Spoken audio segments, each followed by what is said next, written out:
Is that anyone would come at a kid with a loaded gun just to get a backpack that might contain a few dollars, or a bank card, or maybe an iPod. You have to be hard up to do something like that. Either that, or you have to be totally out of it, some kind of crazy or drugged-up junkie. Idiots like that don't carry real guns.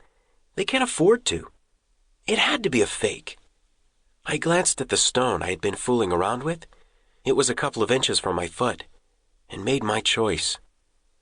I lowered my hands slowly to my shoulders, watching the guy the whole time to make sure he understood that I was moving them toward the straps of my backpack. I saw the same satisfaction in his eyes that I had seen in the eyes of dozens of bullies over the years. The pure joy they always experience when they succeed in forcing someone to give them what they want. Then quickly, trying not to think about what I was doing, I kicked the stone as hard as I could. It ricocheted off a dumpster, startling the guy. When he turned his head to see what had happened, I swung my backpack hard at the hand holding the gun. The gun clattered to the ground, and I kicked it as hard as I could in the other direction. Then I sprinted down the alley. I was almost at the other end when I heard a shot. I felt sick inside. The gun was loaded after all. I powered on the speed. I never once looked behind me. It would only have slowed me down.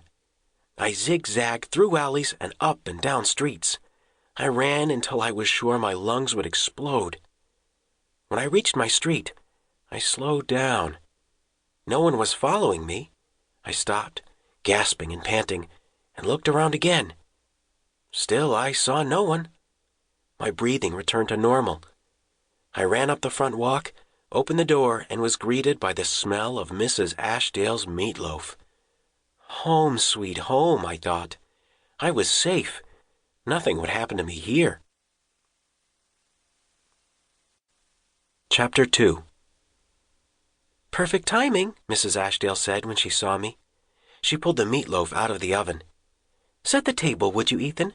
And then call the others.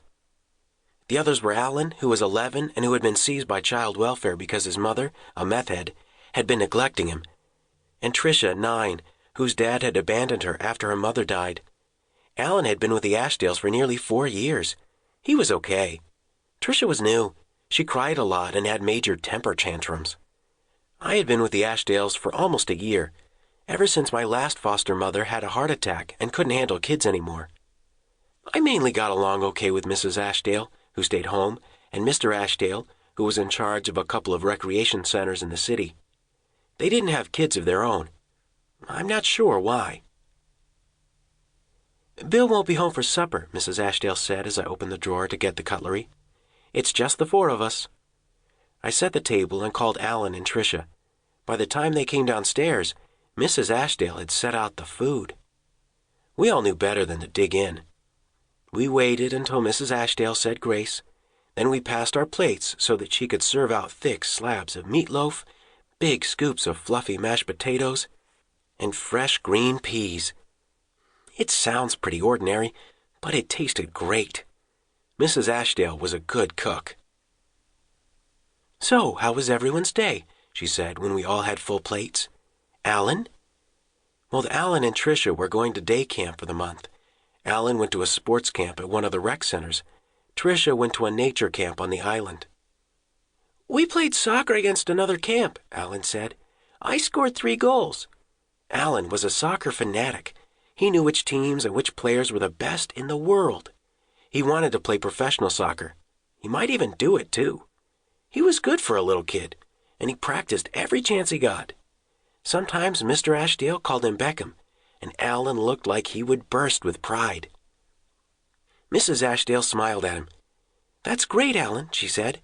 How about you, Tricia? We counted frogs, Tricia said in a small, whispery voice. I found some that no one else saw. My counselor said I have sharp eyes. I thought that was kind of funny, because she didn't look up from her plate even once. She was quiet when she wasn't freaking out.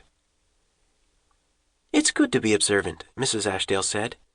With your interest in nature and your sharp eyes, you could grow up to be a biologist, or a botanist, or a zoologist. She explained what each of those things was and why they were all important.